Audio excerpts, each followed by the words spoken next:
আল্লাহ কি জন্য দিয়েছে? আপনার মন বুঝার জন্য কিন্তু ক্ষমতা দিয়েছে এই দুনিয়ার বুকে। এই দুনিয়ার বুকে ক্ষমতা দিয়ে 10টা লোকে ভালো বানাতে পারবেন, 10টা লোকে খারাপ পথ থেকে ভালো বানাইতে পারবেন। যেমন আপনার ব্যবহারের উপরে আপনি ক্ষমতাবান হয়ে থাকতে পারবেন দুনিয়ার বুকে। আর যদি ক্ষমতার অপব্যবহার করেন তাহলে কিন্তু আপনি আর কোনো সময় ক্ষমতা বলে দাবিও করতে পারবেন না। কারণ কি জন্য? আপনি মানুষের সাথে অন্যায় অত্যাচার কাজ করেছেন, এই জন্য মানুষে আপনাকে ঘৃণা করে। এই মানুষে ঘৃণা করে বলে আল্লাহ তাআলা আপনাকে ঘৃণা করে বলে আপনাকে কিন্তু ওই সম্মানীজনক চেয়ার থেকে নামিয়ে নিজ পদে নিয়ে চলে আসে। তাই 18,000 মাখলুকাতের মধ্যেই শ্রেষ্ঠ জীব মানুষ। তবে মানুষের মধ্যেই মানে অন্যরকম একটা আসে গেছে, অন্যরকম আপনার মধ্যে অন্যরকম অহংকার দেখাতে পারবেন। কোনটা? যেটা আল্লাহ তাআলা পছন্দ করে সেটা। কারণ কি জন্য? আপনি 10টা লোকে বুঝাইতে পারলেন যে তোমরা দান সাদগা করো দুনিয়ার বুকে, ওই দুনিয়ায় তোমাকে যাইতে হবে। এটা হচ্ছে ভালো পদের অহংকার। আর আপনি এমন কিছু অহংকার দেখালেন যে অহংকারে মানুষ ধ্বংস হয়ে যাইতাছে বা ক্ষতির পথে চলে যাইতাছে, ওই মানুষ কিন্তু আপনাকে ভালোবাসবে না। তখন কি জানেন?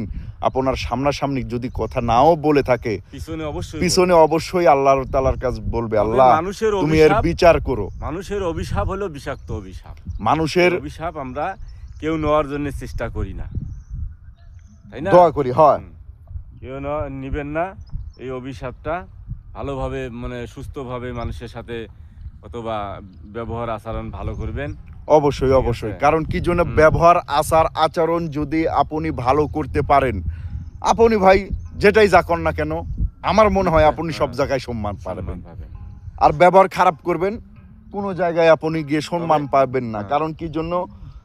যেগুলো আপনার প্রকৃতির আইটেমের লোক ভাই, ওগুলো আপনাকে ভালোবাসা দিবে। আর একটা জিনিস বুঝবেন কোনটা, যে সম্মান দিলে অবশ্যই সম্মান পাওয়া যায়। অবশ্যই অবশ্যই সম্মান দিলে সম্মান অবশ্যই পাওয়া যাবে, যে ক্ষেত্রেই হোক না কেন।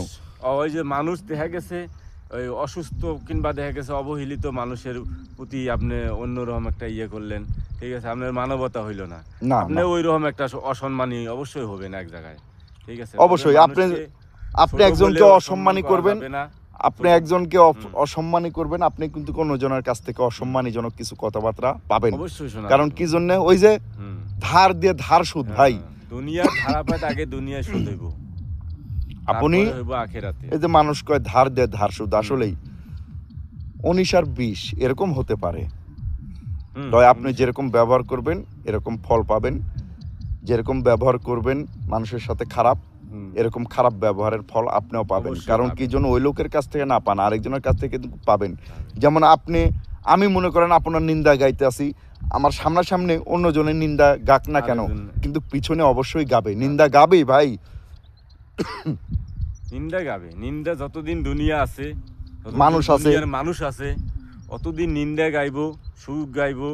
কিন্তু হিসাবটা হয়েছে কি, অতিরিক্ত করা যাবে না। অতিরিক্ত ক্ষমতা আর অতিরিক্ত নিন্দা মানুষকে কখনো করা যাবে না ভাই। এক একজনের রূপ থাকলে সবটাই করা সম্ভব।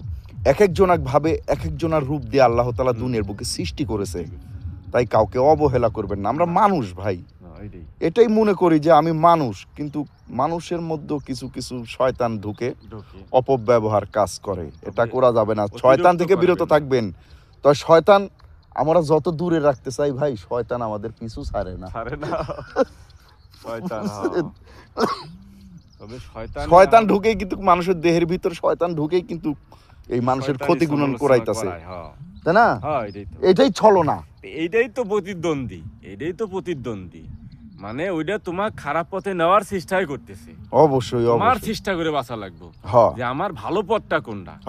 ভালো পথটা খুঁজে তোমার দৌড়াইতে হবে, তখনই আপনার কাছ থেকে শয়তান চলে যাবে। কারণ কি জন্য? ওই লোকটা ভালো পথে যাইতাছে, অকার ফিরাইতে পারছি না, তখন শয়তান আপনার আড়ে ধারে থাকবে না। আর যাকে শয়তানে ধরেছে সে খারাপ কাজ ছাড়া তো আর ভালো কাজ করবে না। তো ভালো কাজ করার জন্য চেষ্টা করেন, শয়তানকে ধরার চেষ্টা করি আমরা।